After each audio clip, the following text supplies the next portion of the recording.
வணக்கம் நேர்களே, நான் உங்கள் ஆஸ்ட்ரோ பூர்ணா, எண்கணித ஜோதிடம் மற்றும் ஆன்மீக பரிகார ஆராய்ச்சியாளர்.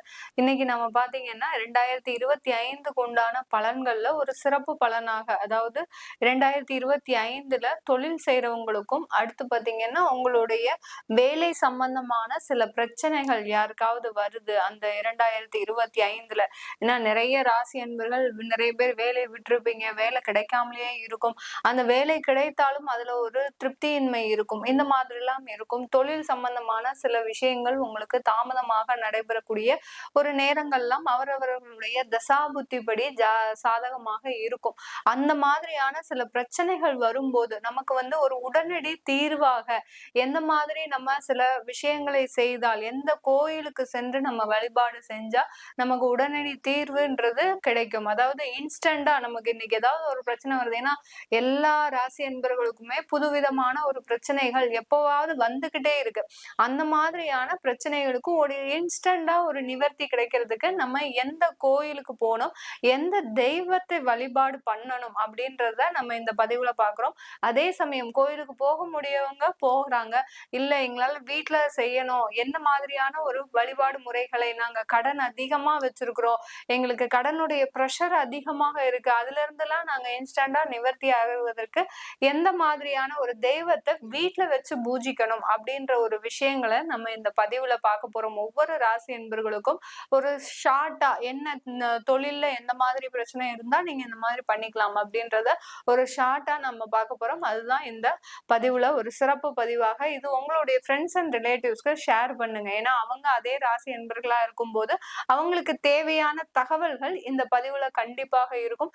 இதை செய்தீங்கன்னா கண்டிப்பாக உங்களுக்கு எல்லாம் அந்த 2025ல என்ன பிரச்சனைகள் வந்தாலும் தன்னம்பிக்கையோடு பயணிக்கக்கூடிய ஒரு மன தைரியம் உங்களுக்கு இந்த எல்லா ராசி என்பவர்களுக்கும் கிடைக்கும். இந்த சேனலை முதன்முறையா பாக்குறீங்கன்னா சப்ஸ்கிரைப் பண்ணிக்கோங்க. பெல் பட்டன்ல ஆல் ஆப்ஷன் சூஸ் பண்ணீங்கன்னா உங்களுக்கு அடுத்தடுத்து என்னுடைய பதிவுகள் நோட்டிபிகேஷனா வந்திருக்கும். எல்லோருக்கும் இனிய புத்தாண்டு நல்வாழ்த்துக்கள். மேஷ ராசி அன்பர்கள் 2025ல அதிகப்படியான ஒரு திட்டமிடுதல்கள் இருக்கும். அதே சமயத்துல நிறைய மேஷராசி அன்பர்கள் தன்னுடைய வேலையிலிருந்து ஒரு இடமாற்றம் செய்யணும்னு நினைச்சிருப்பீங்க. இல்ல வேலையில கொஞ்சம் தேவையில்லாத பிரச்சனைகள் அடிக்கடி உங்களுக்கு வருது. ஏன்னா ஏற்கனவே 2024ல வேலையில இருக்கக்கூடியவர்கள் நிறைய பேர் வேலையில் வாய்ப்பெல்லாம் இழந்திருக்கிறீங்க. அடுத்து கிடைக்கக்கூடிய சான்ஸ் கை நழுவிலாம் போயிருக்கு. இந்த மாதிரி வேலை சம்பந்தப்பட்ட, உத்தியோகம் சம்பந்தப்பட்ட சில பிரச்சனைகள் தீர்வதற்கும், அடுத்து தொழில்ல உங்களுக்கு தேவையான ஒரு முன்னேற்றம் இல்லை, என்னதான் மூலதனம் போட்டு நம்ம இன்வெஸ்ட்மெண்ட் பண்ணினாலும் அதுல எந்த விதமான ஒரு முன்னேற்றமும் இல்லை, அதுல கடன் தான் மிச்சமா இருக்கு, எந்த விதமான ஒரு மாற்றமும் இல்லை அப்படின்னு நினைக்கிறவங்களுக்கு மேஷராசி அன்பர்கள் நீங்க வழிபட வேண்டிய தெய்வம் மகாலிங்கேஸ்வர தெய்வம்.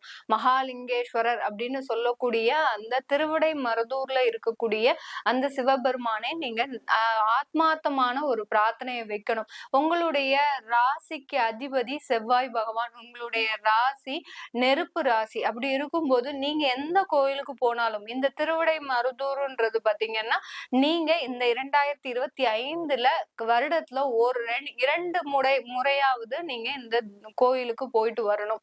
அப்படி போகும்போது நெருப்பு ராசியாகப்பட்ட இந்த மேஷ ராசி அன்பர்கள் அங்க போகக்கூடிய இடத்துல ஒரு 4 தீபம் ஏற்றி வழிபாடு பண்ணிக்கிட்டே வாங்க. அந்த தீபம் ஏற்றுதல் மூலமாக உங்களுக்கு இருக்கக்கூடிய பிரச்சனைகள் ஆட்டோமேட்டிக்காக குறைவதை நீங்க கண் முன்னாடி பார்க்க முடியும். இந்த மேஷ ராசி அன்பர்கள் அங்க போக முடியாதவர்கள், மேடம் எங்களுக்கு அவ்வளவு தூரம் போக முடியாது, நாங்க வேற என்ன தெய்வத்தை வழிபாடு பண்ணலாம் அப்படின்றவங்க நீங்க அன்னபூரணி தாயை வழிபாடு பண்ணலாம். வீட்டுல வச்சும் பண்ணலாம், இல்ல பக்கத்துல ஏதாவது ஒரு கோயில்ல அன்னபூரணி அப்படின்ற தெய்வம் இருக்கு அப்படின்னீங்கன்னா கண்டிப்பாக அன்னபூரணி அம்மனை வழிபாடு பண்ணுங்க.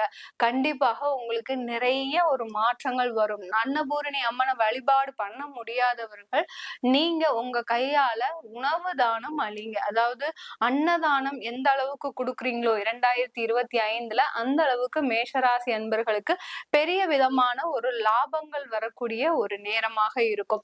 நம்ம இந்த 2025ல வீட்டுல எந்த தெய்வத்தை நம்ம பூஜை பண்ணலாம் அப்படின்னு கேக்குறீங்கன்னா, இந்த மேஷ ராசி அன்பர்களுக்கு இந்த காலகட்டத்துல சனி பகவான் 11ஆம் இடத்துல ஒரு 3 மாசத்துக்கு இருக்கிறாரு. அதுக்கப்புறம் 12ஆம் இடத்திற்கு வர்றதுனால உங்களுடைய லாப ஸ்தானாதிபதி சனி பகவான் இருக்கிறதுனால வீட்டுல இந்த மேஷராசி என்பர்கள் குலதெய்வ குலதெய்வத்தை கண்டிப்பாக வழிபாடு பண்ணணும். டெய்லி விளக்கு ஏற்றி குலதெய்வத்துக்கு விளக்கு ஏற்றி வழிபாடு பண்ணணும். அதுவும் சனிக்கிழமை மிக முக்கியமாக பண்ண வேண்டிய ஒரு அவசியமாக இருக்கு.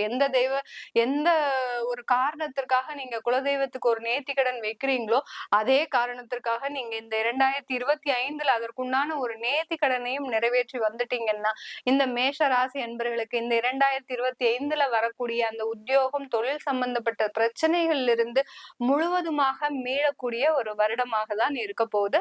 நன்றி, வணக்கம்.